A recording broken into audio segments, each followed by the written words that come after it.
Voilà, OK. Donc, on verra si ça marche. Considérez, vous voyez ça bien là? Ici, nous avons le Mona Lisa. Et ici, c'est la toiture de la chapelle Sistine.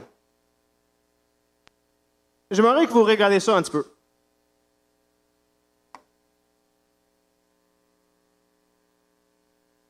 Quand on regarde ça, c'est dur, j'imagine, pour la plupart d'entre nous autres. Du moins, peut-être que je parle juste pour moi-même, là. J'espère que je ne suis pas le seul. Peut-être que j'ai besoin de retourner à l'école. Mais c'est dur de regarder des grandes œuvres d'art, comme le Mona Lisa. C'est pour ça d'ailleurs que j'ai fait une PowerPoint. C'est très difficile d'apporter ici le vrai Mona Lisa puis le vrai toiture de la chapelle Sistine. Donc, je vais vous juste apporter des images pour aider à la réflexion. C'est dur de regarder ces peintures qui ont été reconnues comme des œuvres d'art, qu'on pourrait dire, qui sont un héritage de l'humanité. C'est énorme. C'est quelque chose que des experts étudient. Il y a des gens qui dédient leur vie à étudier ça. C'est dur de regarder ça. D'ailleurs, pour ceux qui s'intéressent, tu vois en haut ici le fameux image d'Adam et Dieu qui tendent la main l'un vers l'autre. Donc, c'est dur d'imaginer comment les artistes ont fait ça, n'est-ce pas? Même si je vous disais, OK, j'aimerais que quelqu'un m'explique comment que ça se fait. Quelqu'un va peut-être me sortir, ben c'est simple, David. Peinture et des pinceaux. Oui. C'est à peu près ça que moi j'aurais dit, du moins. Puis tout bon artiste aurait dit, ouais. Bravo, David, t'es vite. Tu sais comment que c'est fait, ça va bien.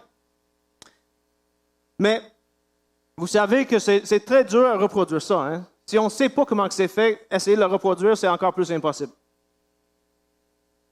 Il n'y a qu'un seul vrai Mona Lisa. Il n'y a qu'un toiture de la chapelle Sistine. Quand on n'est pas capable d'aller les voir en personne, on se contente de voir les photos. Mais même si on ne sait pas comment c'est fait, même si on ne peut pas te dire, on peut pas parler de la manière par laquelle c'était fait, on peut au moins savoir une chose, n'est-ce pas? Que c'était fait par un artiste. C'est bien beau dire ça a été fait avec le peinture et un pinceau, mais comme une philosophe a fait remarquer, rallonger le pinceau aussi longtemps que tu veux. Tu as quand même besoin d'un artiste pour le faire bouger. Le grandeur du pinceau n'empêche pas le besoin d'un artiste. Et donc, quand on regarde ces œuvres d'art, tout le monde reconnaît qu'ils ne sont pas arrivés par une explosion d'une usine à peinture. On reconnaît que si tu n'as pas d'artiste, tu n'as pas d'œuvre d'art. À travers l'histoire de l'humanité, un des arguments les plus puissants pour parler d'un créateur de ce monde, c'est l'observation de gouvernance de l'ordre dans l'univers. Et quand on parle de gouvernance et de l'ordre, on ne parle pas de tout va bien tout le temps. Tu comprends ce que je veux dire? Le gazelle se fait qu'elle-même manger par le lion. Puis toutes les filles pleurent quand ils voient ça. Comment ça que le lion a tué le gazelle? Et les gars font parce qu'il a besoin de manger. Hein? J'aurais fait la même chose à sa place.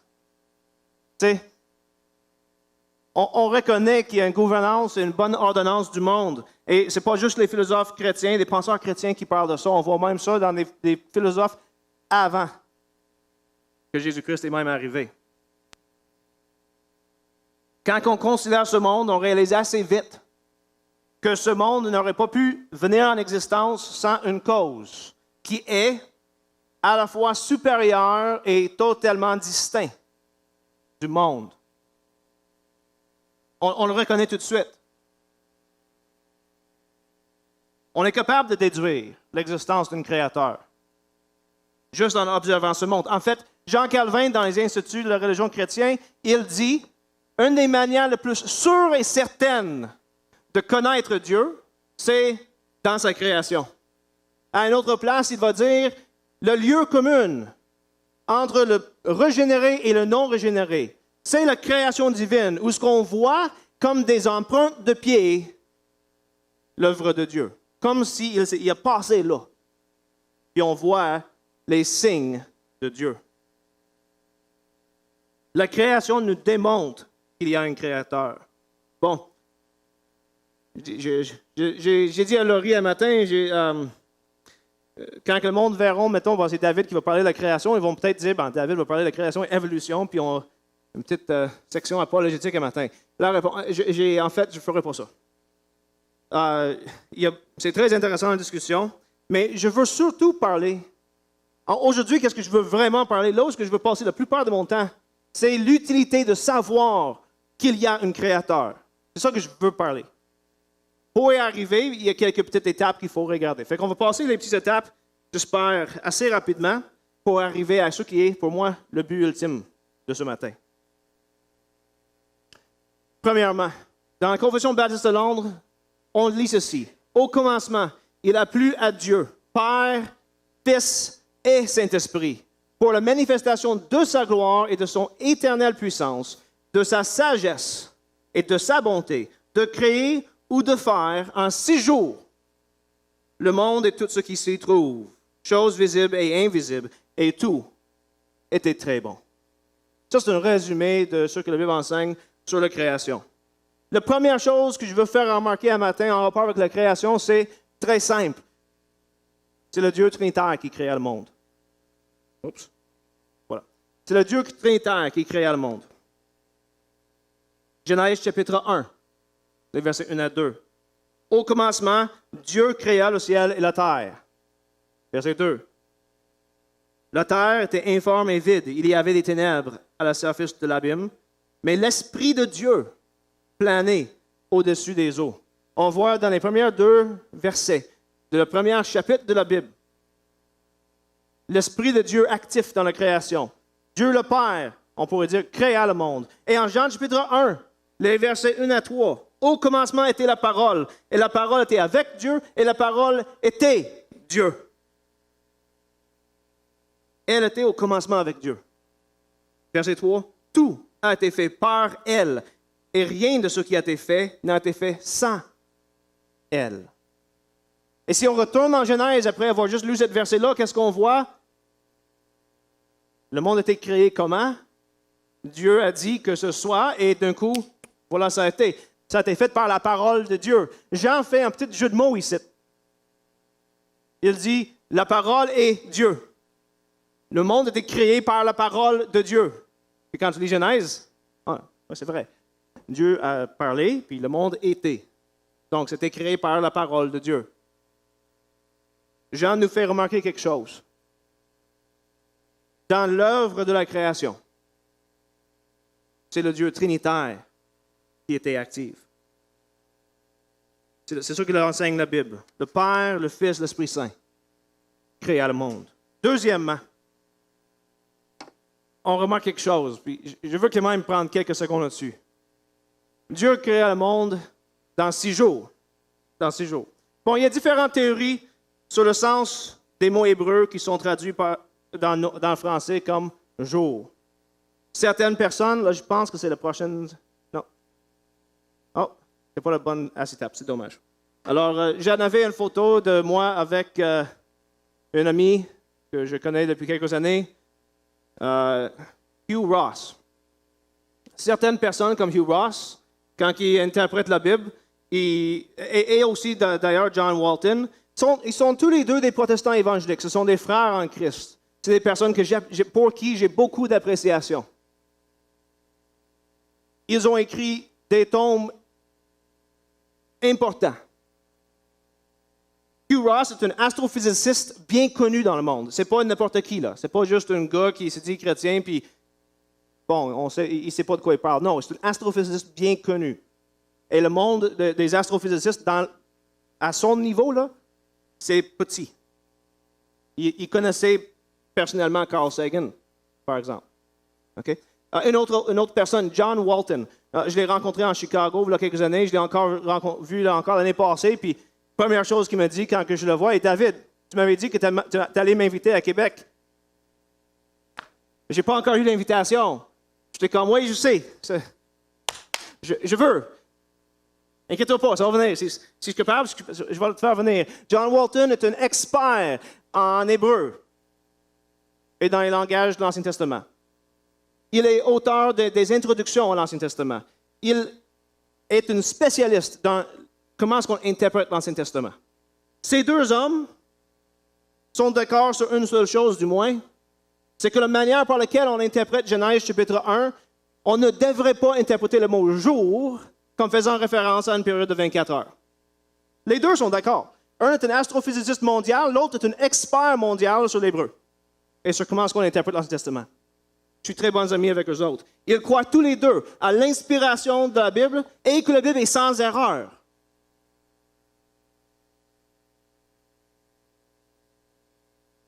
Certaines personnes pensent que Dieu aurait même pu utiliser l'évolution comme moyen pour créer, par exemple, des diverses espèces. D'autres penseurs, puis malheureusement, je n'ai pas non plus une image de lui, comme un de mes professeurs quand j'étais à l'école pour faire mon maîtrise en philosophie, Dr. Thomas Howe. Dr. Thomas Howe est aussi, comme John Walton, spécialiste dans les langues et de toute la Bible, en fait. Il a enseigné un cours il y a quelques années sur le syriaque. Il connaît l'hébreu comme je connais l'anglais. Il est un spécialiste sur comment interpréter l'Ancien Testament et il passe une bonne partie de son temps en Genèse et en Jean. Thomas Howe, quand je lui demande c'est quoi sa position, lui, il me dit que oui, tu peux interpréter le mot jour autrement. On le voit utilisé dans la Bible d'autres manières pour parler des périodes de temps, comme c'était le jour de, puis on parle d'une période de temps. Mais il pense, et même pour lui, c'est pas mal sûr, que la manière qu'on devrait interpréter le mot jour en Genèse chapitre 1, c'est comme une période de 24 heures. Et il dit c'est comme ça que le mot devrait être utilisé dans le texte. Thomas Howe croit à l'autorité, l'inspiration et l'inhérence aussi de la Bible. Il est un professeur dans un institut évangélique, tout comme John Walton. Il n'est pas d'accord avec lui. Moi, un matin, je ne veux pas trancher.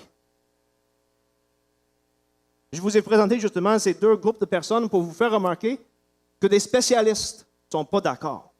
Des spécialistes qui sont évangéliques, protestants, qui croient à l'inhérence et l'inspiration de la parole de Dieu, ne sont pas d'accord. Qu'est-ce qu'on fait avec ça quand on arrive dans une situation de même? Premièrement, il y a une chose que je veux faire remarquer. Chacune des personnes que j'ai mentionnées est d'accord avec tout ça, sauf pour les parties que j'ai enlevées avec le highlighting bleu. Ils sont d'accord sur tout ce qu'on voit ici, là, sauf pour le parti en bleu. 3 mots en 6 jours. Mais pour tout le reste, ils sont entièrement d'accord.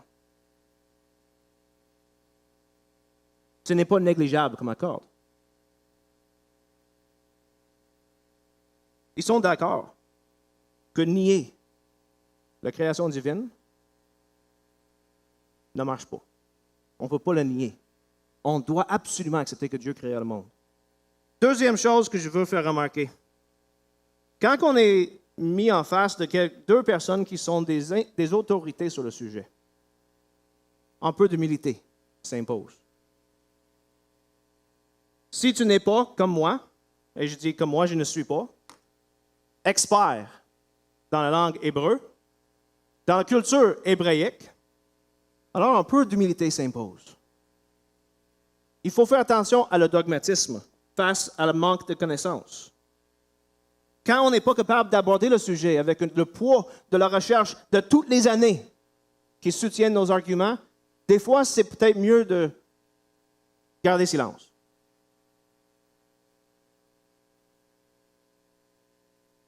C'est en partie pour ça que vous allez peut-être faire remarquer que j'évite personnellement les arguments concernant la création et l'évolution. J'en parle pas. Je ne suis pas qualifié de parler de ces sujets-là. Je ne connais pas l'hébreu. Je ne suis pas astrophysiciste ou scientifique, je suis philosophe. Je peux vous présenter avec des arguments sacoches qui démontrent que ce monde a été créé. Je peux te démontrer ça.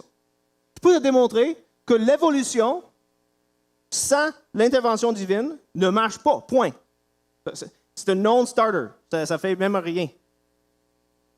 Mais je ne peux pas vous dire avec conviction comment interpréter Genèse chapitre 1, parce que je n'ai pas ces aptitudes.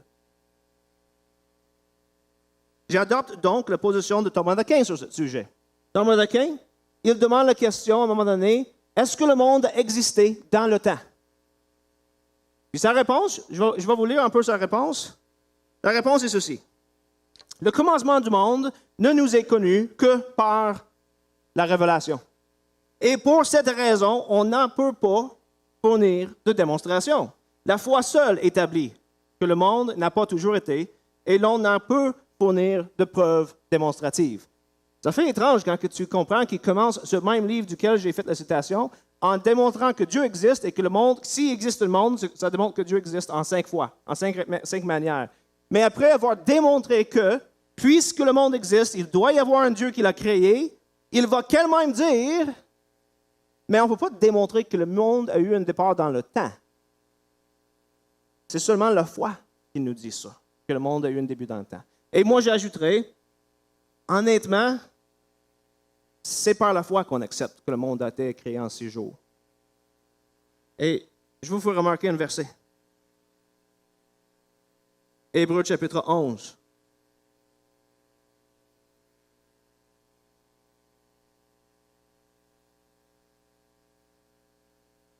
C'est par la foi que nous comprenons que le monde a été formé par la parole de Dieu de sorte que ce qu'on voit ne provient pas de ce qui est visible. Hébreux chapitre 11, verset 3. Par la foi. La citation que j'ai lue de Thomas d'Aquin, là, c'est quasiment une citation de la Bible.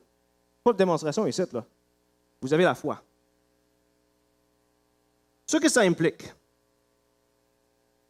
c'est que on ne peut peut-être pas savoir à 100% comment que Dieu crée le monde, mais on peut savoir que Dieu crée le monde. Mais quelqu'un va me dire, mais David, c'est clair, on vient de lire Genèse chapitre 1, puis si on lit le reste du chapitre, ben, il parle de jour.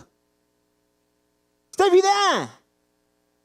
Ben, en fait, comme je viens de vous dire, les spécialistes dans la langue hébreu ne sont pas d'accord sur comment ces mots devraient être traduits.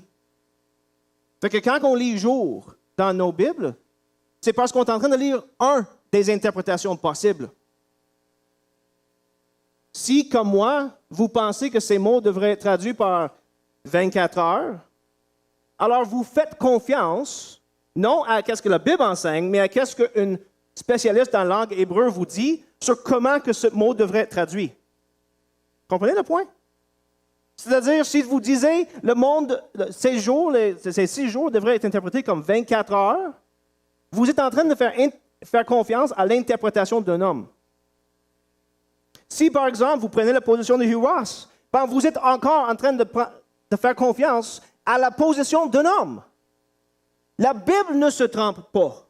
Mais nous, dans nos interprétations de la Bible, on peut se tromper. Et donc, moi, personnellement, si vous voulez connaître ma position personnelle, je prends la position de l'Église historique. L'Église a toujours enseigné, de juin jusqu'au moins l'âge de Darwin, et encore aujourd'hui, c'est encore enseigné, que le monde a été créé en 6 jours. Point. Même une personne comme Augustin, qui dit on peut interpréter Genèse chapitre 1 de manière allégorique, il dit pareil, il y a une interprétation littérale dans laquelle on comprend que le monde a été créé en 6 jours. Dans les confessions, comme le Baptiste de Londres, Westminster, et toutes les confessions réformées, on affirme que le monde a été créé en 6 jours. C'est ça la position que je prends. Mais comprenez, c'est une question de foi, pas de connaissance. Et c'est une question d'accepter comme vrai une interprétation de la Bible. Troisièmement, et ça c'est le troisième point que je veux souligner ici, quand Dieu créa ce monde, à chaque jour, il a dit, ceci est bon. Et quand il créa l'homme, il a dit, c'est vraiment bon. Vous allez voir dans le texte, ça ne parle pas des femmes. C'est un petit joke. Le mot homme dans ce texte-là parle en fait des deux, homme et femme. Notez-le bien.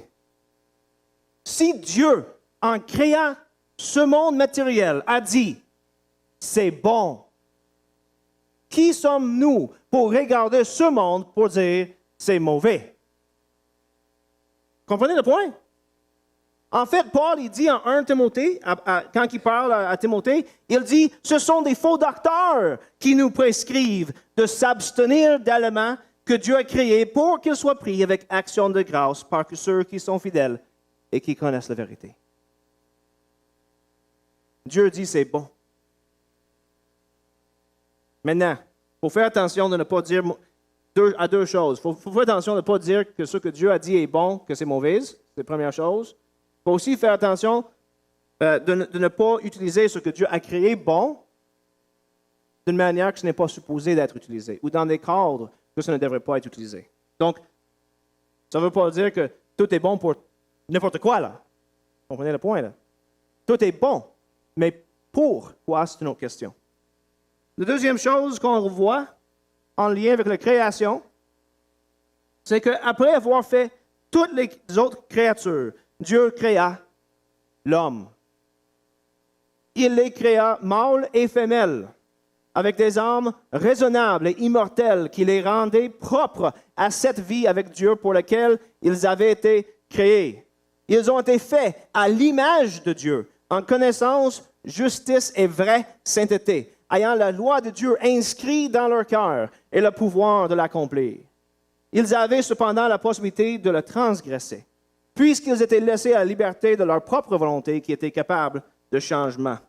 La deuxième chose qu'il faut comprendre quand on parle de la création divine, c'est que nous sommes créés, mâles et femelles, à l'image de Dieu. Toutes, dans la diversité humaine. Chaque être humain est créé dans l'image de Dieu. Il y a au moins deux, il y a peut-être plus, mais au moins deux conséquences que je vais soulever un matin de ça.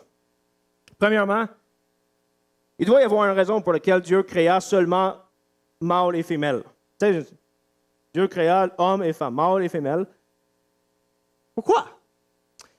Je vous suggère que ce n'est pas si compliqué que ça. J'en ai chez nous des lapins et des poules. OK? Je peux vous dire que si tu te trompes sur le sexe d'un de ces lapins, tu vas en avoir plus de lapins que ce que tu avais quelques journées avant.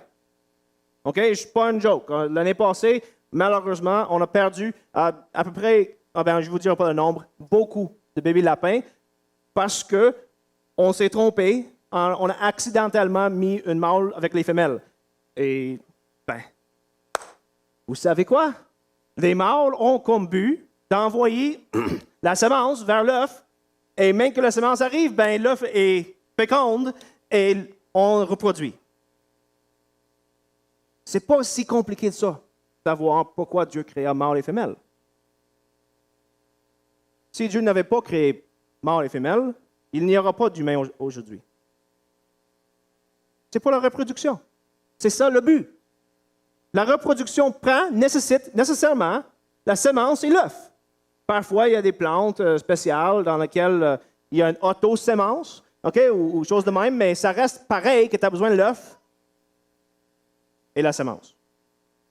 Pour les êtres humains, le mâle envoie la semence, puis la femelle reçoit.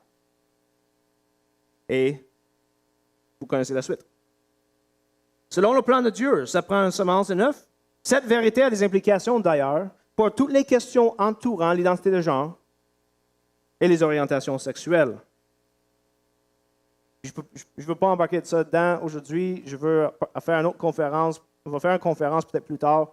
Cette année, probablement, la conférence d'Axiom, quelques-unes des questions qu'on va demander lors de la conférence d'Axiom vont être qu'est-ce qu'on fait avec l'idée de l'identité de genre et les orientations sexuelles. Mais vous comprenez que qu'est-ce que la Bible enseigne sur comment que Dieu a créé hommes et femmes, ça a des implications pour ce débat. La deuxième chose, c'est que si l'être humain, hommes et femmes, sont créés à l'image de Dieu, alors tous les êtres humains, de toutes les cultures, de toutes les races, de tous les niveaux de la société, que ce soit hommes, femmes, employeurs, employés, riches, pauvres, éduqués, moins éduqués, Peu importe la couleur de peau, de cheveux, des yeux, peu importe ta grandeur, tu es créé à l'image de Dieu. Point. Et si tu es créé à l'image de Dieu, si tu es un être humain, il y a deux choses. Un, tu es déchu. Dieu t'aime. Et toi, si tu viens membre du corps de Christ, alors, comme Paul dit en Galates chapitre 3,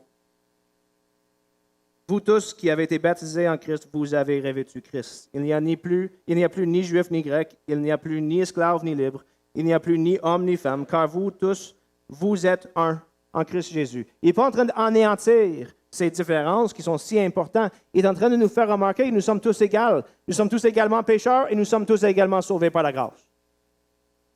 Et si ça c'est vrai, alors nous avons tous droit au même respect, aux mêmes dignités.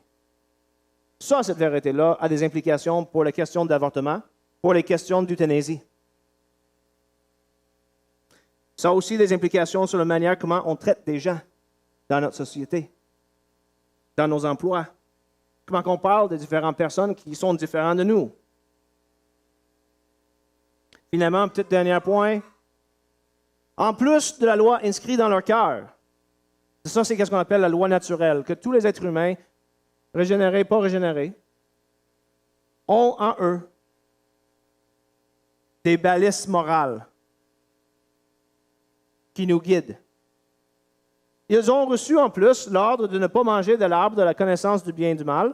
Tant qu'ils ont gardé de ce commandement, ils ont été heureux dans leur communion avec Dieu et ont dominé sur les créatures.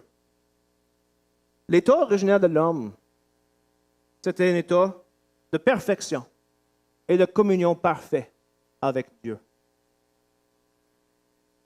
La nature humaine n'était pas pécheresse.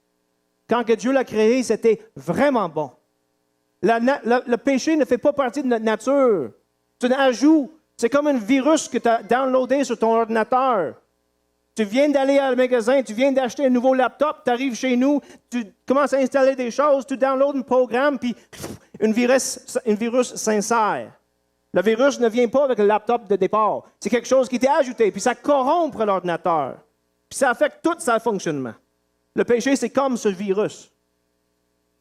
La nature humaine, comme le laptop avant même que tu l'ouvres.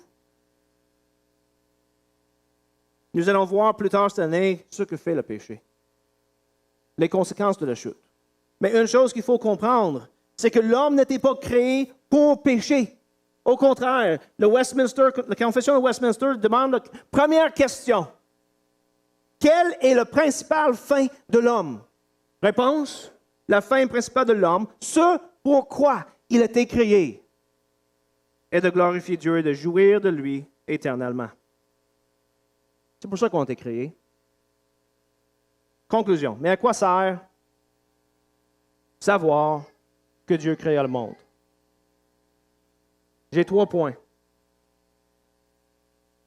Premièrement, la création nous démontre que nous pouvons faire confiance à celui qui l'a créé.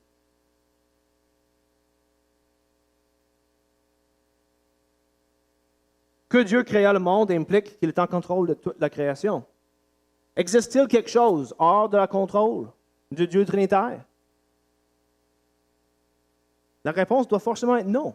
Parce que tout ce qui est dehors de Dieu trinitaire était créé par lui. C'est sa création. Donc, que ce soit des anges, que ce soit des animaux, des planètes, des forces de la nature, qu'on ne comprend même pas. C'est Dieu qui l'a créé.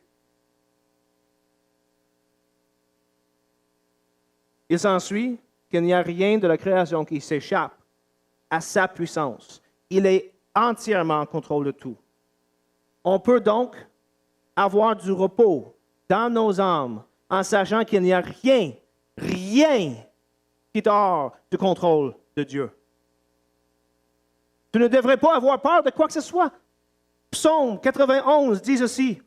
Celui qui habite sous l'abri du Très-Haut repose à l'ombre du Tout-Puissant. Je dis à l'Éternel, mon refuge et ma forteresse, mon Dieu en qui je me confie.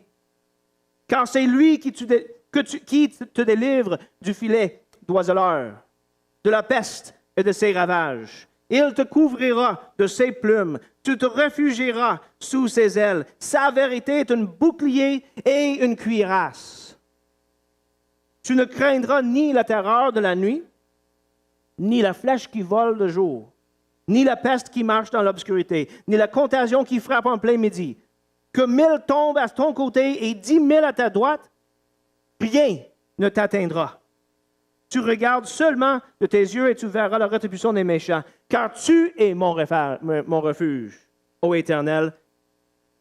Tu fais du très haut ta retraite. Si nous trouvons notre repos dans celui qui est créateur du tout, y compris nous-mêmes, on trouve du repos. Première chose. Vous pensez, en commençant peut-être aujourd'hui, que la doctrine de la création divine, c'était une genre de « faut le savoir », c'est une doctrine qu'il faut croire, c'est une vérité inébranlable que si on le nie, bon, on nie la foi chrétienne. Mais à quoi bon, voir ça, à part de juste le savoir? Quand on sait que Dieu est créateur, on trouve du vrai repos. Paul, en Romains chapitre 8, que dirons-nous donc à ce sujet? Si Dieu est pour nous, qui sera contre nous? Un peu plus tard, il dit, qui nous séparera de l'amour de Christ? N'oubliez pas, c'est le Créateur. Tout a été créé par lui. Qu'est-ce qui peut nous séparer de lui? Il dit, la tribulation, ou l'angoisse, ou la persécution, ou la faim, ou le dénuement, ou le péril, ou l'épée. Selon qu'il est écrit, à cause de toi, l'on nous met à mort tout le jour, et nous considère comme des brebis qu'on égorge. Mais dans toutes ces choses, nous sommes plus que vainqueurs par celui qui nous a aimés. Car je suis persuadé que ni la mort, ni la vie, ni les anges, ni les dominations, ni le présent, ni l'avenir, ni les puissances, ni les êtres d'en haut, ni ceux d'en bas, ni aucune autre créature ne pourrait nous séparer de l'amour de Dieu en Christ Jésus notre Seigneur. On connaît tous l'histoire de Job. Moi, j'aime ça, l'histoire de Job. Satan a tenté, avec la permission divine. Et quand que je dis que ça lui a tenté, que Satan lui a tenté, je ne parle pas de genre, il a mis de lui quelque chose qu'il voulait, là, puis essayé de le faire tomber. Satan l'a attaqué, point. Satan a détruit sa famille. Et quand je dis détruit, il les a tués. Il a massacré sa famille. Mort. Il lui a enlevé toutes ses possessions. Toutes. Il lui a même enlevé, on pourrait dire, ses propres amis, qui ont tourné contre lui pour lui juger, à place de s'asseoir dans le silence, pour souffrir avec lui. En plus de ça, Satan a même tourné sa femme contre lui, qui lui a dit « Maudit Dieu et mourir ». Si ce n'était pas assez, il lui a même enlevé sa santé. Vous pensez, peut-être que j'allais vous dire, puisque Dieu est le créateur du monde, le monde nous appartient. Donc la vie va bien aller. Si Job est un exemple du juste, la seule chose que je peux vous promettre, c'est que la vie est souffrante. Et ce n'est pas parce que tu crois en Dieu que ça va changer quoi que ce soit. Certains des croyants qui étaient les plus fidèles à Dieu, non seulement avec leur temps, qu'on a parlé un matin, mais dans tout ce qu'ils faisaient, toutes leurs actions et leurs pensées, c'était ceux qui souffraient les plus. Qui n'avaient rien, qui vivaient dans les rues et qui étaient tués pour avoir été chrétiens.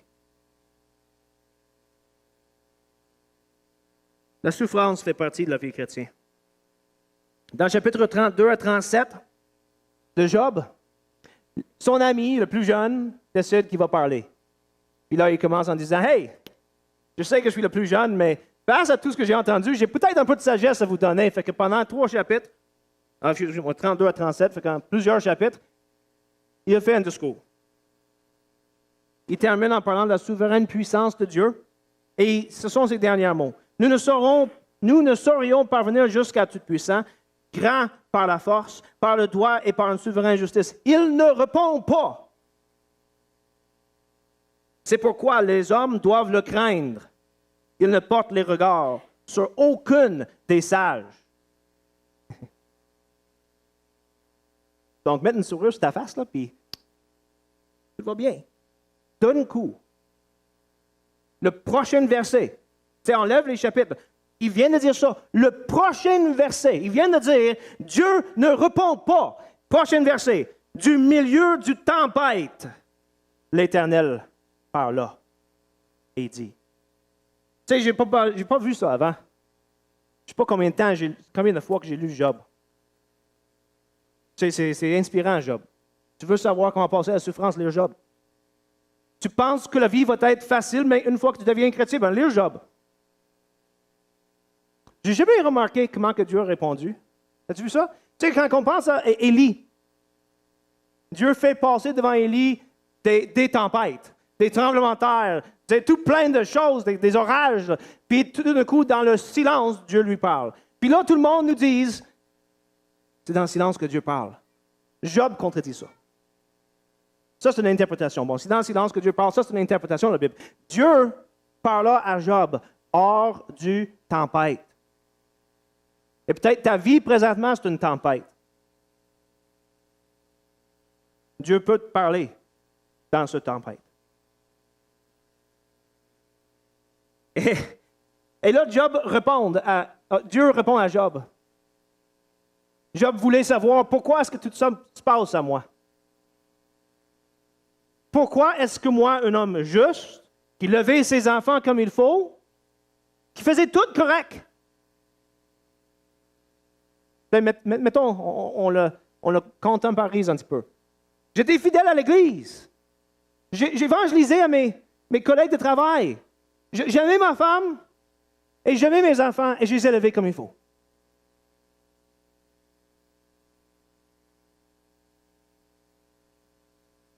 Quoi? Qu'est-ce que t'as? Tu sais, j'ai tout fait parfaitement. Et tu sais qu'est-ce que Dieu dit? As-tu vu qu'est-ce que j'ai fait? Puis là, pendant chapitre 38, 39, 40 et 41, Dieu ne répond pas à la question, mais pourquoi? Il dit, t'as-tu vu la création? T'as-tu vu les choses que j'ai faites, sans consulter personne? T'as-tu vu comment que j'ai fait? Comment que les animaux prennent soin de leurs petits? Comment que les nuages sortent, puis t'as la neige, puis t'as la pluie, puis tout ça. Tu sais, t'as-tu vu ça? T'as-tu considéré mes œuvres? Regarde toute la création. Sais-tu comment ces choses fonctionnent et interagissent? D'où ils viennent, où est-ce qu'ils s'en vont? C'est moi qui les ai faites. C'est moi qui les soutiens. Je n'en cherche des conseils à personne. Après un long discours, Dieu demande à Job s'il y a quelque chose à ajouter. Auquel Job répond, verset chapitre 40, « Voici, je suis peu de choses. Que te répliquerai-je? Je mets la main sur ma bouche. J'ai parlé une fois, je ne répondrai plus. 2 fois, je n'ajouterai rien. » Puis après ça, Dieu continue. J'ai pas fini, Job. Regarde tout ce que j'ai fait. Il continue à lui présenter la création. Quand on lit ces chapitres, la chose qui saute aux yeux, c'est que Dieu ne répond littéralement pas à la question « Pourquoi est-ce que ce malheur, en fait pour Job, ces malheurs m'arrivent? » Dieu ne répond pas à cette question. Quand que Dieu termine, dans le chapitre 42 de Job, Job parle en fin de compte. Il dit, « Je reconnais que tu peux tout et qu'aucune réflexion n'est inaccessible pour toi. Qui est celui qui assombrit mes desseins par des propos dénués de connaissance? Oui, j'ai fait part sans le comprendre. De merveilles qui me dépassent et que je ne connaissais pas. Écoute-moi et moi je parlerai, j'interrogerai et tu m'instruirais. Mon oreille avait entendu parler de toi, mais maintenant mon œil t'a vu. C'est pourquoi je me condamne et je me répands sur la poussière et sur la cendre. » Et la question qu'on devrait avoir quand on lit ça, c'est « Mais il repent de quoi? Il est juste! »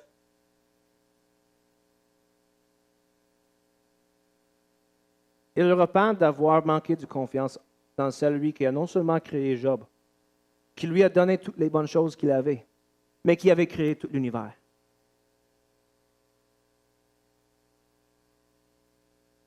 Job se repent.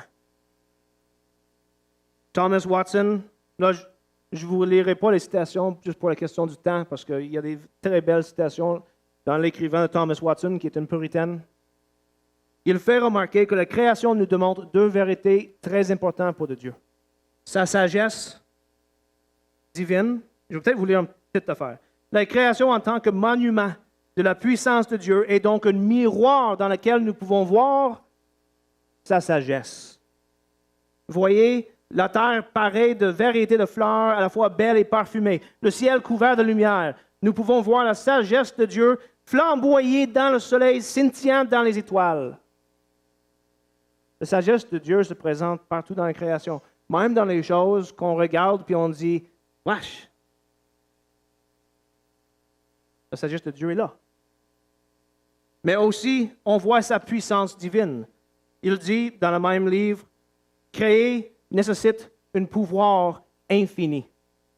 Il n'y a rien dans ce monde qui peut créer une mouche. » Le pouvoir de Dieu dans la création est évident parce qu'il n'a besoin d'aucun instrument avec lequel travailler. Il est propre à Dieu de travailler sans outils. Il n'a besoin d'aucune matière sur laquelle travailler. Il crée d'abord la matière, puis il travaille. Il travaille sans travailler. Ça, c'est puissant. Hein? Ça serait tellement hot, tu sais, prochaine construction d'église. Que ce soit. Même pas de travail. Que ce soit. Dieu travaille sans travailler. Il parle et c'est fait. Tu sais, ça fait penser aux petites jokes, là. Une gang de physiciens et biologistes se présentent devant Dieu, puis Dieu, t'es pas si bon que ça. Regarde, nous, on est capable de créer la vie. Dieu dit, OK, c'est bon, parfait, good. Montre-moi ça. Fait que là, les scientifiques s'en vont pour chercher l'ADN puis des matériels, puis Dieu dit, hey! Crée ta propre matière. C'est ça que j'ai fait. La création nous démontre que nous pouvons faire confiance à celui qui l'a créé. Pas pour nous donner une belle vie. Ce n'est pas pour ça qu'on fait confiance. Au contraire, je dirais, on est capable de lui faire confiance, peu importe l'état de notre vie. S'il savait ce qu'il faisait quand il créait le monde, s'il sait ce qu'il fait en donnant l'existence à chaque moment à ce monde, on peut aussi lui faire confiance dans chaque étape de nos vies. Deuxièmement, savoir que Dieu est le créateur de toutes choses nous permet de vivre dans le paradoxe de la liberté chrétienne. Il faut faire attention, en fait, à toute forme d'idolâtrie. L'idolâtrie n'est pas le simple fait de prosterner devant une idole que j'ai créée. Pas ça l'idolâtrie, nécessairement. L'idolâtrie, ce n'est pas juste de prosterner devant un Dieu que j'ai imaginé.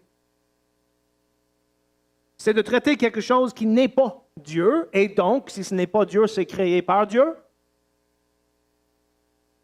C'est de traiter quelque chose qui n'est pas Dieu comme si c'était Dieu.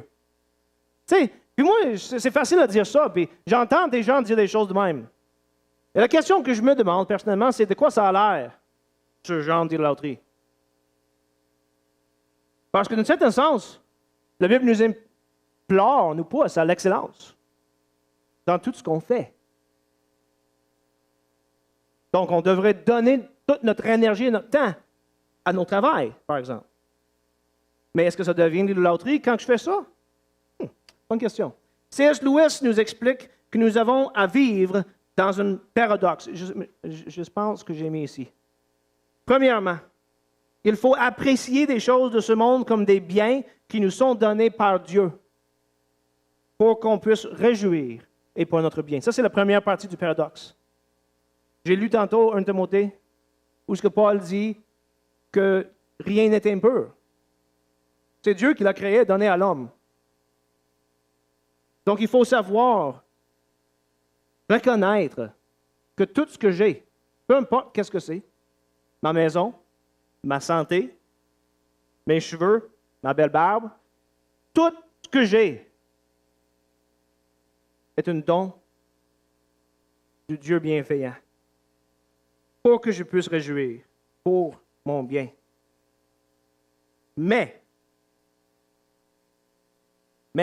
l'autre côté du paradoxe, il faut faire attention que notre appréciation de ces choses ne nous fait pas oublier qu'ils nous sont donnés du bien ultime. Que c'est lui qu'on devrait désirer et glorifier même en appréciant les choses qu'il nous a données.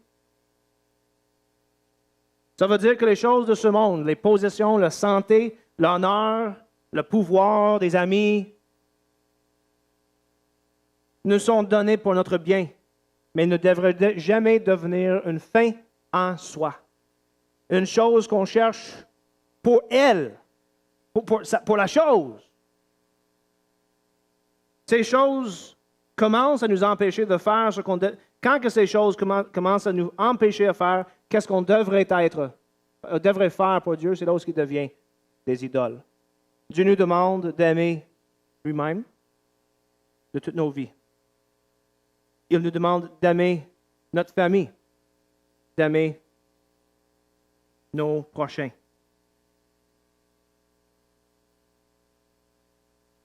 Quand que ma poursuite des biens que Dieu m'a donnés m'empêche de faire ces trois choses, d'aimer Dieu, que ce soit par la méditation de sa parole, par la prière, par les chants de louange, par le repas du Seigneur que nous allons prendre tantôt, par la prédication, quand que ça m'empêche de poursuivre Dieu, quand que ça m'empêche d'aimer ma famille, quand que ça m'empêche d'aimer mon prochain, c'est devenu une idole.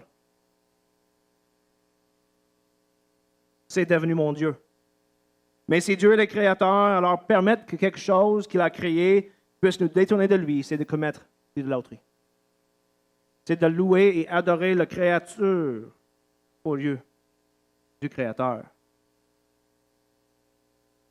Quand on reconnaît que Dieu est le Créateur, c'est un rappel constant que ces choses de ce monde ne sont pas lui. Et c'est lui qu'on devrait chercher premièrement. Et ça nous amène à mon troisième conclusion.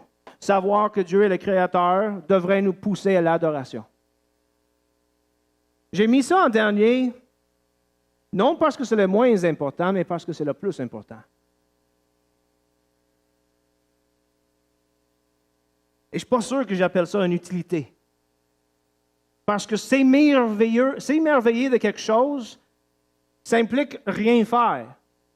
Hier soir, j'étais allé s'asseoir, regarder les étoiles pendant 2-3 heures. Il commençait à faire fret. Mais je suis juste assis là, puis je regarde les étoiles. Je n'étais pas en train de lire, je ne suis pas en train de parler avec quelqu'un, je n'étais pas en train de méditer même. Je suis en train de regarder les étoiles. C'est émerveillé. Quand on s'émerveille, on n'est pas en train de rien faire. Si quelqu'un vient te dire, mais qu'est-ce que tu as fait aujourd'hui? Puis ta réponse est, j'ai adoré Dieu. Leur réponse pourrait être, oui, mais quoi de bon? Comprenez? Parce que ce n'est pas utile, tu n'as rien fait. Entre guillemets. Ce n'est pas utile pour personne. Tu n'as pas guéri quelqu'un. Tu n'as pas aidé à réparer des choses sur une maison. Tu n'as pas été visiter quelqu'un qui est en besoin.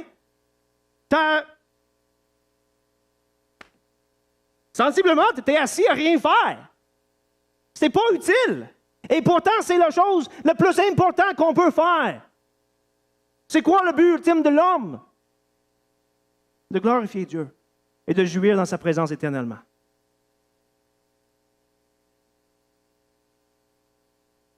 Ça, c'est l'application la plus importante. Si nous sommes dirigés correctement vers Dieu dans nos esprits, tout le reste tombe en place. Ça ne veut pas dire que tout le reste va bien. Notez la différence. C'est que les choses tombent en place selon leurs priorités. C'est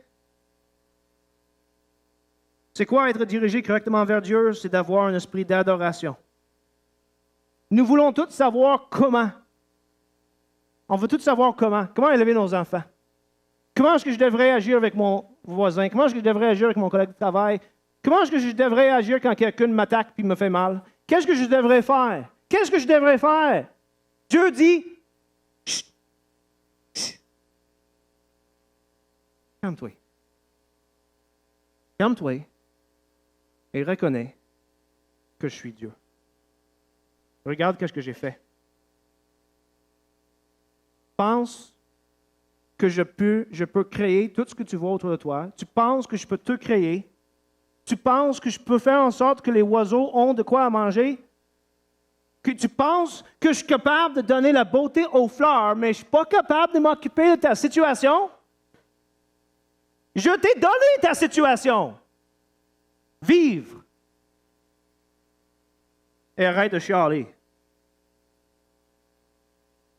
Vous savez que toutes ces choses sont secondaires à l'adoration de Dieu.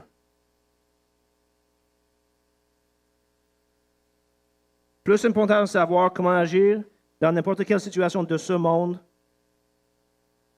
c'est d'apprendre à adorer et glorifier Dieu.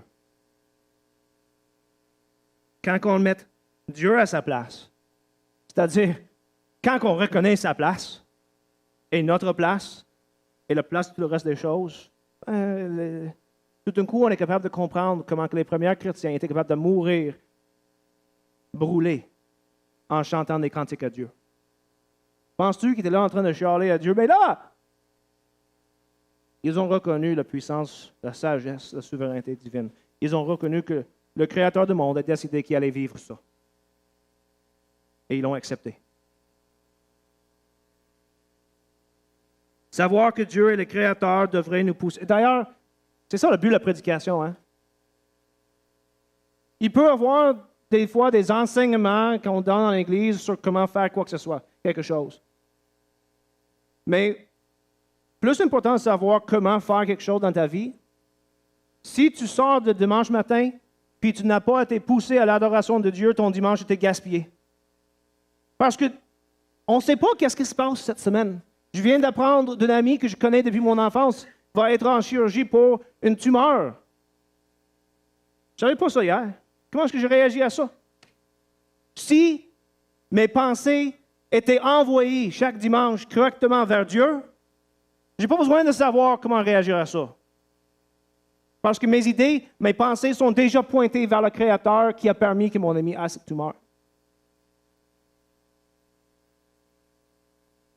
Le but de la prédication, qu'est-ce qu'on fait un matin, là? C'est de tourner nos yeux vers Dieu. C'est ça le but de la prédication. C'est pour ça, d'ailleurs, que je ne donne pas de temps d'application pratique terre à terre pour demain, parce que je ne sais pas ce qui se passe demain dans vos maisons.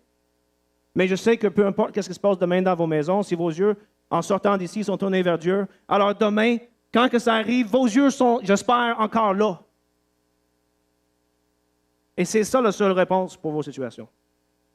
Tout le reste, c'est la sagesse humaine, puis je vais vous avouer, à chaque fois que je donne un conseil à quelqu'un selon leur vie, j'ai toujours un petit doute dans ma tête. J'espère que ça marche. Mais si leurs yeux sont tournés vers Dieu, c'est correct. Le psaume 8 est une chanson qui glorifie Dieu. Toute la Bible nous pousse à glorifier Dieu. La raison, psaume 8, quand je considère les choses que tu as faites, quand je regarde les cieux, l'être humain et les choses vivantes sur la terre, il tourne mon regard vers Dieu. Et David crie, Éternel notre Seigneur, que ton nom est magnifique sur toute la terre. Là, nous allons prendre le repas du Seigneur un matin. Un matin, tout ce qu'on a fait, j'invite d'ailleurs les personnes qui vont distribuer les choses, les aliments, de venir tout de suite pendant que je parle. Toutes les choses qu'on a faites à ce matin, depuis que vous êtes élevés et venus à l'Église, jusqu'à maintenant, et tout ce qu'on fait jusqu'à la fin, c'est toute l'adoration de Dieu. Souvent, on regarde la chanson qu'on chante, puis c'est comme ça, c'est l'adoration. Après quoi, il y a quelqu'un qui vient me parler pendant quelques minutes. Dans mon cas, peut-être plusieurs segments de quelques minutes. Puis après ça, je m'en vais chez moi. Fait que j'ai fait l'adoration, je me suis fait parler, une petite pep talk, puis je retourne chez nous pour vivre ma semaine. C'est pas ça. L'adoration, la musique est une manière d'adorer Dieu. La prière est une manière d'adorer Dieu, de reconnaître que je ne suis qu'une création. C'est lui qui est en charge. Ça, c'est la prière. La prédication, c'est une adoration de Dieu, c'est de méditer sur sa parole. Encore, de reconnaître que sa parole vaut plus que la mienne.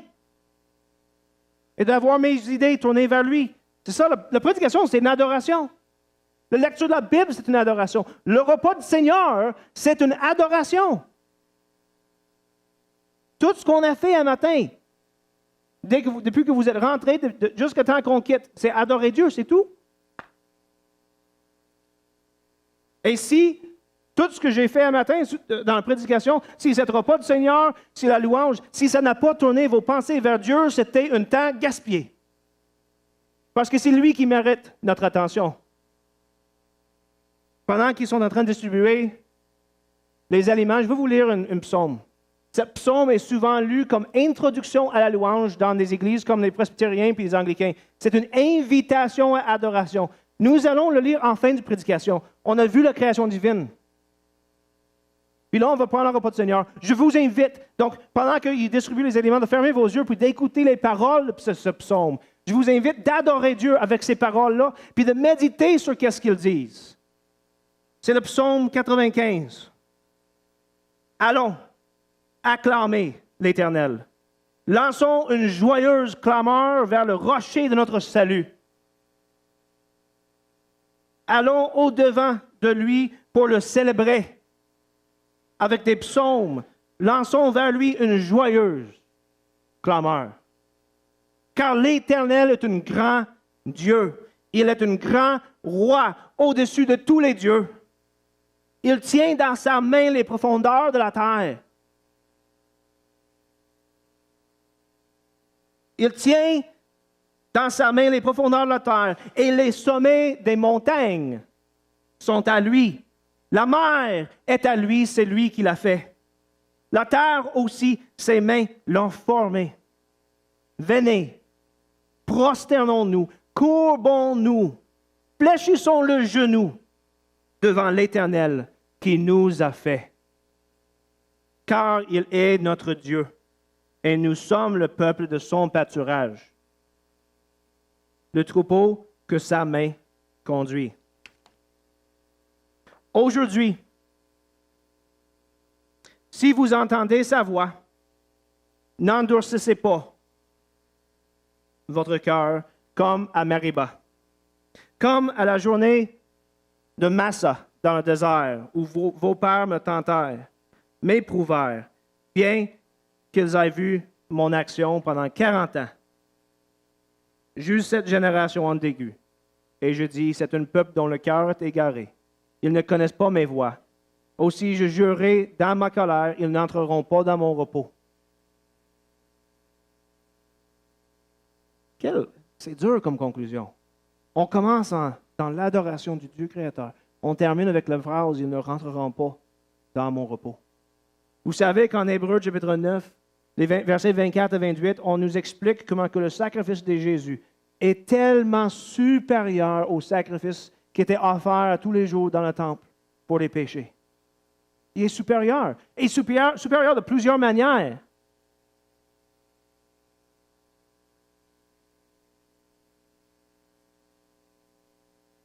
Les sacrifices juifs n'étaient qu'une ombre de la réalité.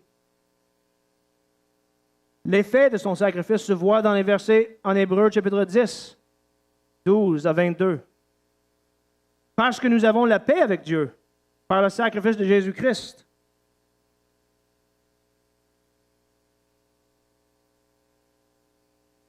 C'est ça les effets de son sacrifice. On dit qu'on peut, maintenant, verset 19, frères, nous avons l'assurance d'un libre accès au sanctuaire par le sang de Jésus-Christ. Accès que Jésus a inauguré pour nous comme un chemin nouveau et vivant au travers du voile, c'est-à-dire de sa chair. Et nous avons un souverain sacrificateur établi sur la maison de Dieu. Approchons-nous donc d'un cœur sincère, avec une foi pleine et entière, le cœur purifié d'une mauvaise conscience et le cœur lavé d'une eau pure. En Hébreux chapitre 4, le verset 9, il dit, « Il reste donc un repos du sabbat pour le peuple de Dieu.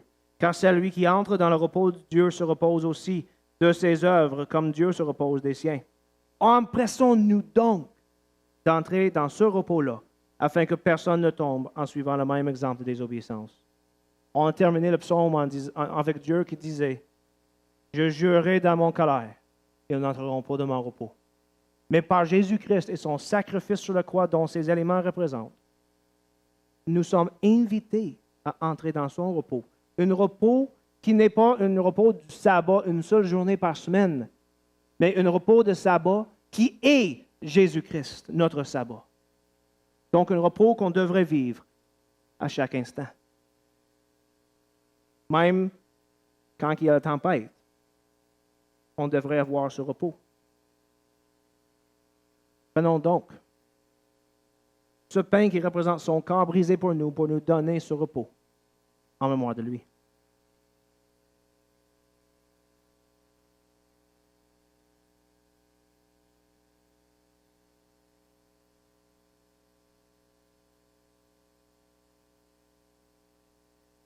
Et ce coupe qui représente son sang, par qui nous avons l'accès libre à Dieu.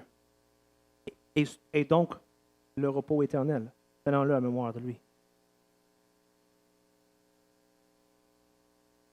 Je terminerai pas avec une prière, mais je veux terminer en lisant les 8 premiers versets de le psaume 95. Ça va être nos prières pour aujourd'hui. Ces petits aliments sont des choses créées par Dieu pour nous tourner vers lui. Écoute encore les paroles de ce psaume et tournons nos cœurs vers Dieu. Allons acclamer l'Éternel. Lançons une joyeuse clameur vers le rocher de notre salut. Allons au-devant de lui pour le célébrer. Avec des psaumes, lançons vers lui une joyeuse clameur. Car l'Éternel est un grand Dieu. Il est un grand roi au-dessus de tous les dieux. Il tient dans sa main les profondeurs de la terre et les sommets des montagnes sont à lui. La mer est à lui. C'est lui qui l'a fait. La terre aussi, ses mains l'ont formée. Venez, prosternons-nous, courbons-nous, fléchissons le genou devant l'Éternel qui nous a fait. Car il est notre Dieu et nous sommes le peuple de son pâturage, le troupeau que sa main conduit. Aujourd'hui, si vous entendez sa voix, n'endurcissez pas vos cœurs. Amen.